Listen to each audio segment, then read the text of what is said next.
The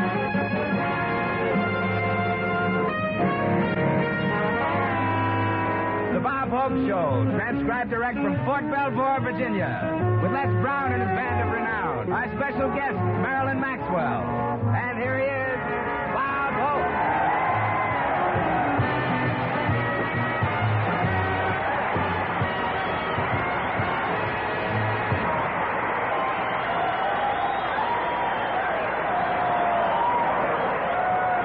Thank you very much. Thank you very, very much. Tonight we're at Fort Belvoir, Virginia, doing a show for the Army Engineers. I want to tell you that this outfit was founded 200 years ago by George Washington, and he's still with it. The draft boards around here won't take any excuse. I was at the main gate a few hours ago when a couple of privates were explaining why they were returning late from their furloughs. And you know, it's really hard to believe this place was started by George Washington, who couldn't tell a lie. This camp is located approximately where George Washington threw that silver dollar across the Potomac. In fact, when the dollar landed, a Fort Belvoir private yelled, "You're fated." That's the official name of this place, Fort Belvoir, but it's rather confusing. This fort is surrounded on three sides by the Potomac River and is very beautiful in the evening. All you can hear is the croaking of the frogs and an occasional splashing of a private who got tired of waiting for the bus to the city. When I arrived, I expected a big welcome, but there was just one picture of me nailed up on a highway sign, and I wasn't too happy about it. The sign said, "This way to Lynchburg."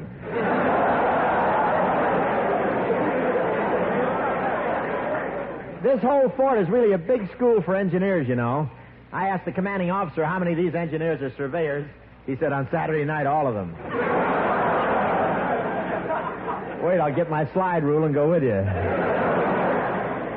While I'm here, I'm going to attend a dinner for the White House press correspondents. I love these Washington dinners. The Republicans sit in one group, the Independents sit in another group, and the Democrats sit under the table and beg for bones.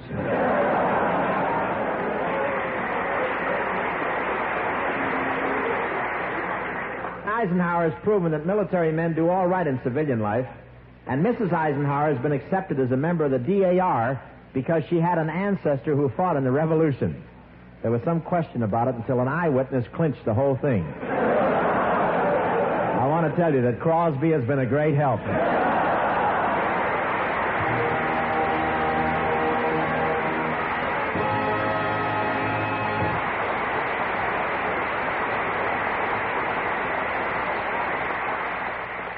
Right now, ladies and gentlemen, I'd like to have you meet glamorous Marilyn Maxwell right here.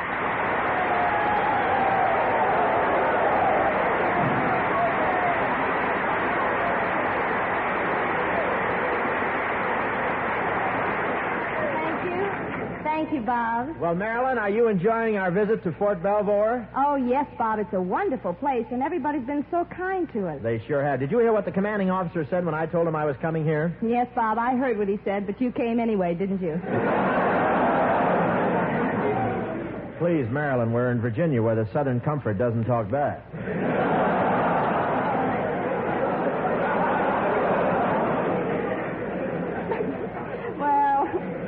Doesn't matter anyway. I'm enjoying it very, very much. Yeah, it's a great place. Isn't this a healthy-looking bunch of boys? Oh, yes, Bob. Doesn't it make you wish you were one?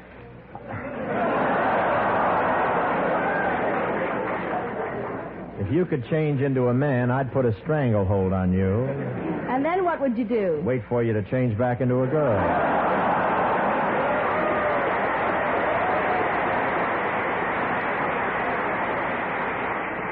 But they are a swell bunch of guys, Marilyn. The whole camp is at our service. Anything you want, just ask for it. Oh, how nice. Yeah, Marilyn, you may not have noticed, but I swing an awful lot of weight. I certainly have noticed it. Tell me, how long have you been walking that way? Ever since I took my last samba lesson at Arthur Murray's. From the waist down, I'm hydromatic.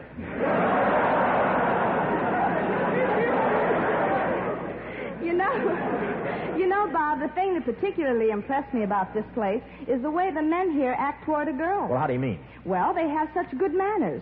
When they're introduced, they take your hand and smile and bow. They show that real Southern courtesy. Well, that's to be expected, Marilyn. We're in Virginia now, and every one of these boys is a Southerner. Some of them come from as far down as South Dakota and Idaho.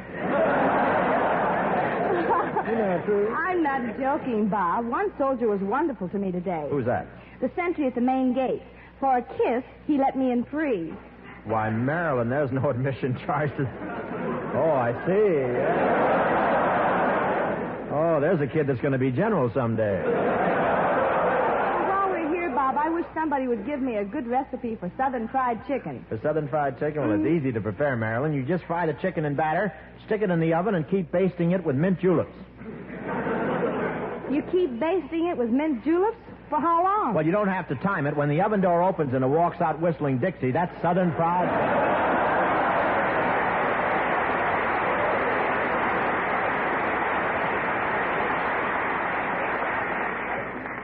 What are we going to do on the show tonight, Bob? Well, we're doing a play, Caesar and Cleopatra. Just the two of us? Can you think of a better arrangement?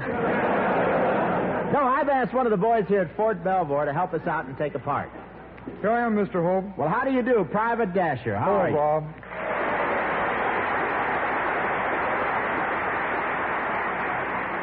Say, do you know who that is standing next to you, Private Dasher? It happens to be Marilyn Maxwell. Hello, Dasher. Hello, Miss Maxwell. Now, Private Dasher, as I said, we're doing a play tonight. Hello, Miss Maxwell. And you have a part in it. Hello, Miss Maxwell. So I'm counting on you to do a good job. Hello, Miss Maxwell. Why do you keep saying hello, Miss Maxwell? I can't help it. My balls are stuck. Oh, this kid needs a weekend pass. Sorry, Mr. Hope. I'm not used to this. Guess I'm a little flustered. I know how it is. Just relax, Dasher. Now, to put you at your ease, I won't talk about myself. I'll talk about you for a while. Have you seen my new picture? Yeah, I saw that picture. How'd you like it? Swell. And Miss Maxwell, I guess you enjoyed making those love scenes with Bob. Oh, I did. I enjoyed every bruise of it. You always complain about the way I do love scenes. What's wrong with my lovemaking? Well, Bob, you go about it wrong. When a girl comes over to you to kiss you, you're supposed to take her gently in your arms as if she were a tender flower. Take her gently in my arms as if she were a tender flower? Yes. You're not supposed to grab her as if she were a wet mop and you were trying to wring her out. Well, I learned that from a soldier. It's known as the KP clutch.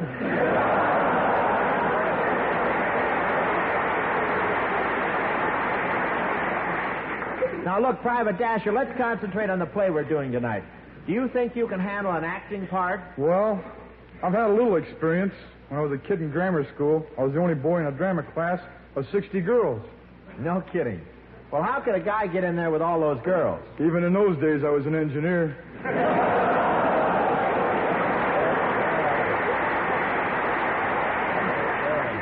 You brought the bridge with you, too, boy. Oh,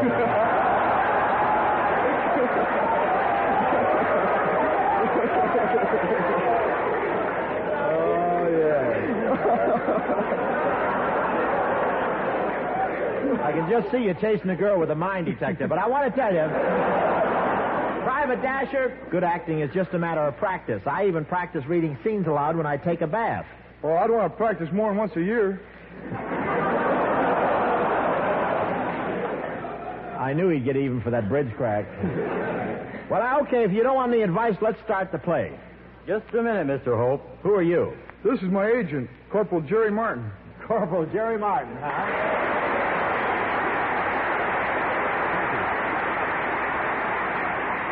Now, wait a minute. You're Private Dasher's agent? That's right. I handle all his business affairs, and I get a percentage of everything he does.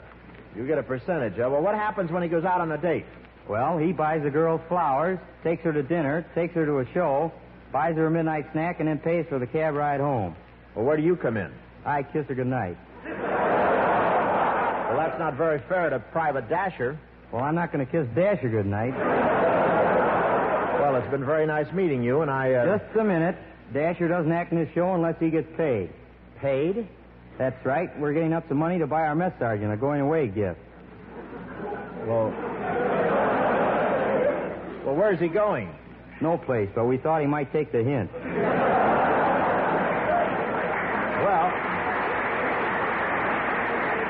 I might be willing to contribute $50.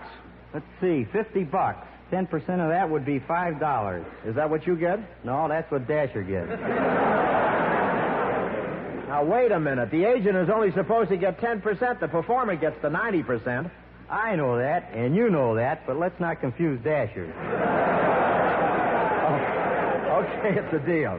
Now, we're ready to start the play. Marilyn. Yes? Now, here's your part. In this scene, you play a woman who is loved by many men. But you only have eyes for me because you think I'm the most handsome, talented, intelligent man in the world. Oh, good. I've never played a crazy woman before. What part do I play, Mr. Hope? Well, Private, there are two male leads in this play. One is a flat-footed, nearsighted, broken-down weakling. That takes care of you. What about me? Look, would you care to repeat that remark after the broadcast tonight? I'm going to be busy later. I asked Miss Maxwell for a date. You're going out with Marilyn? That's right. That's just like an engineer, always building something.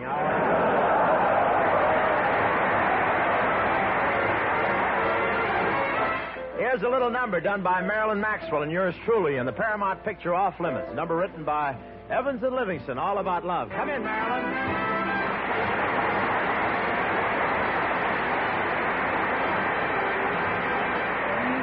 On the scene, you taught me what a kiss could mean, and I learned all about love from you.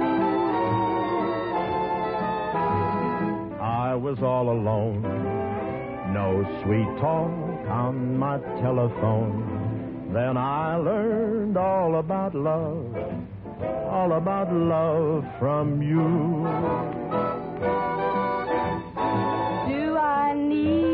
Kiss. Do I live for this? Well, unless I miss my guess, if you should lose me, blues would choose me. Here in your embrace, I found the thrill I can't replace. For I learned all about love from you. Came on the scene, only passing by. Taught me what a kiss could mean. Glad I caught your eye. And I learned all about love from you.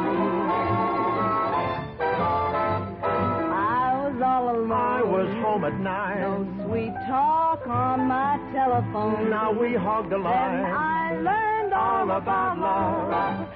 about love from you. We're living for loving. Do I need your kiss? Oh, yeah. Do I live for this? Oh, yeah.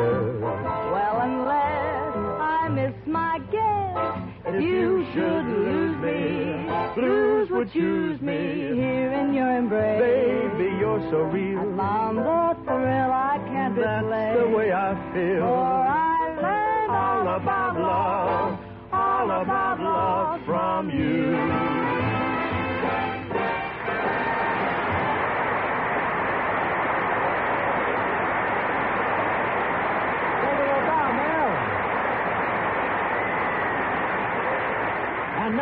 And now, folks, we're ready for our play. Let's have the announcement.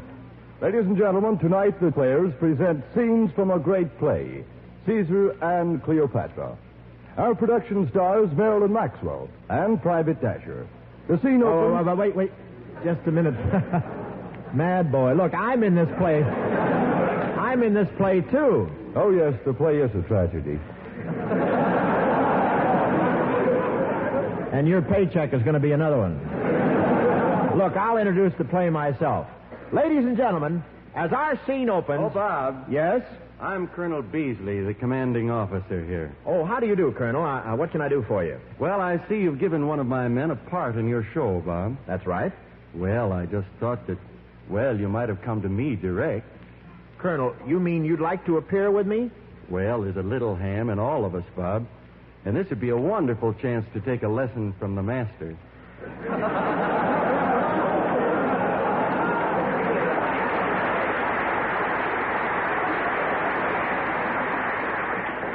What an answer I could give him if I like bread and water. You know, Colonel, acting isn't as easy as you think. For instance... Hello, Colonel Beasley. Well, how do you do, Miss Maxwell? Now, for instance, you need lots of experience. Nice to see you, Miss Maxwell. Oh, thank you. No, what I mean is you just can't start right out. You know, Miss Maxwell, we don't get many glamorous movie stars here at Fort Belvoir. Oh, you're very kind, Colonel. You see, acting requires a lot of Miss concentration. Maxwell, I wonder if I could have some small souvenir of your visit. Why, of course, Colonel. I'll give you an autographed picture. Fine. I'll give you a set of insignia. Or anyone want an old Hopalong Cassidy garter belt?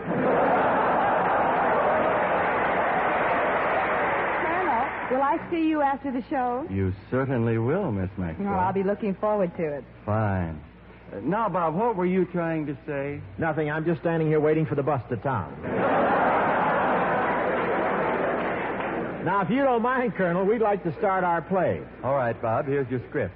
The script? I borrowed it for a few minutes. I wanted to look it over. Look it over. Why? Just routine. As commanding officer, I wanted to make sure there weren't any words in there that these fellows shouldn't hear. Oh, well, that's fine. I certainly wouldn't want to offend any of the sergeants present. Incidentally, I took the liberty of rewriting a few lines, Bob.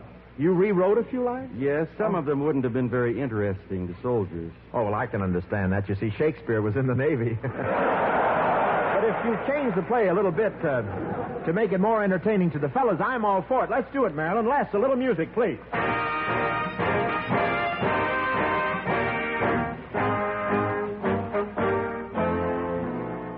And now, one of the great love stories of all time, Caesar and Cleopatra. Caesar has conquered all the known world to win the love of Cleopatra. As the curtain rises, we find him with his manservant preparing for a rendezvous with the Queen of the Nile.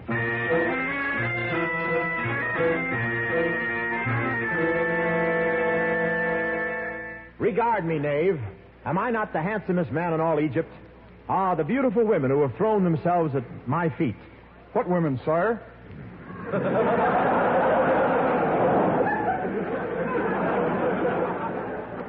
Get on with it, Aurelius. The queen awaits me. I shall make all haste, sire. I have rubbed thy head with oil of balm, thy chest with oil of lotus, thy feet and thy limbs with oil of pine. What can I do for thee now, sire? Crank me down and get me off the grease rack.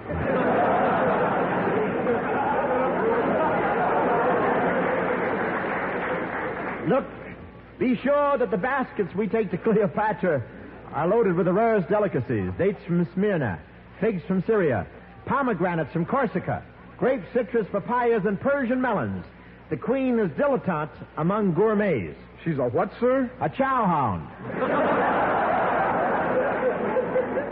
Chowhound? Now, where did that line come from? That's one of the lines I changed, Bob. Thought it might be more interesting for the boys. Oh, I see, Colonel. Thanks, big heap.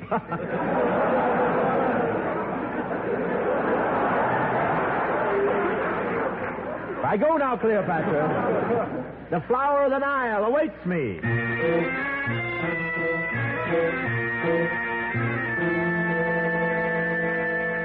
Cornelia, Yes, my queen? who awaits at the portal? Methinks 'tis Caesar. The guard is about to announce him. Announcing Julius Caesar, Lord of Corinth,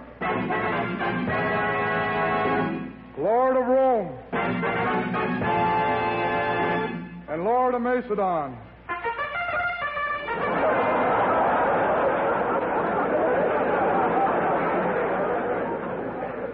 I'm also Lord of Pimlico.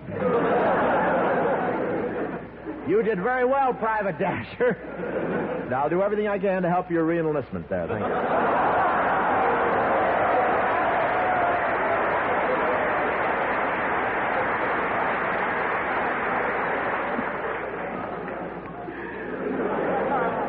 Oh, what a feast for mine eyes thou art, O noble. Is it verily thou? Is it truly thou? Yes, it's Mao. Methinks that somehow thou dost look different tonight, Caesar. I was hoping you'd notice, Cleo. It is because of the gift thou gave me from the New World. How do they look? Oh, Caesar, thou art not supposed to wear them as earrings. Those are styled like coffee pots. Well, I thought they went very well with my glass slippers. Where didst thou get thy broad biceps? Hurling the discus. And where didst thou get thy broad shoulders? Throwing the javelin. And where didst thou get thy broad... Sliding down pyramids.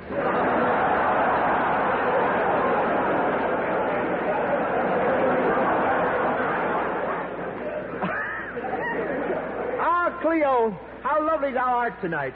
How silken thy tresses, how red thy lips, and thine eyes.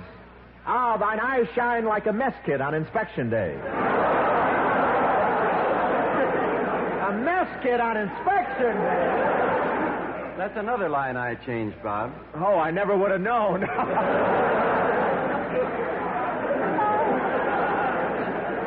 Caesar. Drop in anytime, Colonel.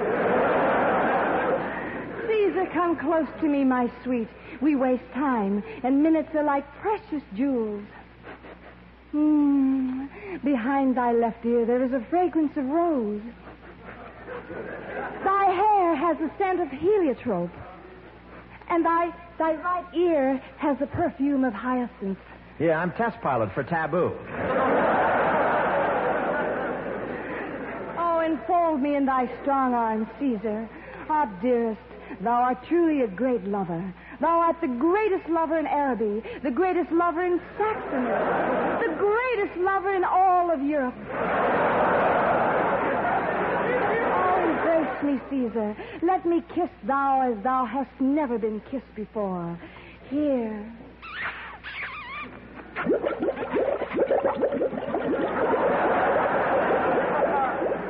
What's that sound? The coffee in the silex percolating.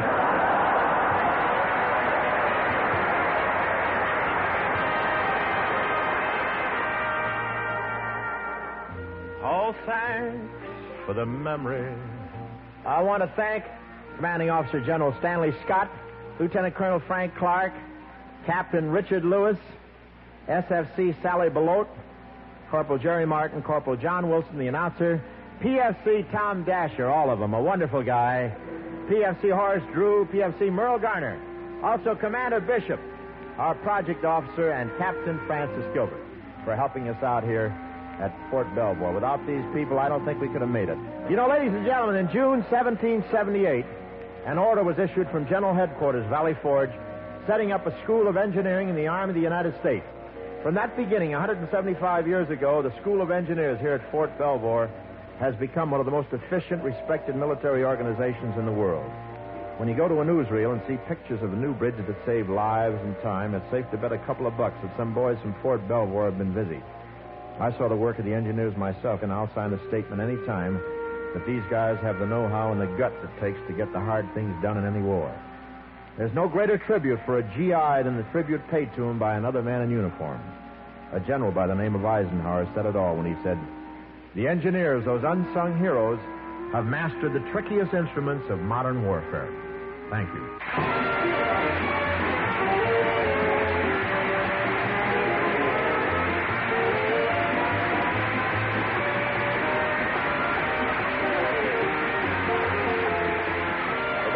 Show is brought to you through the worldwide facilities of the United States Armed Forces Radio and Television Service.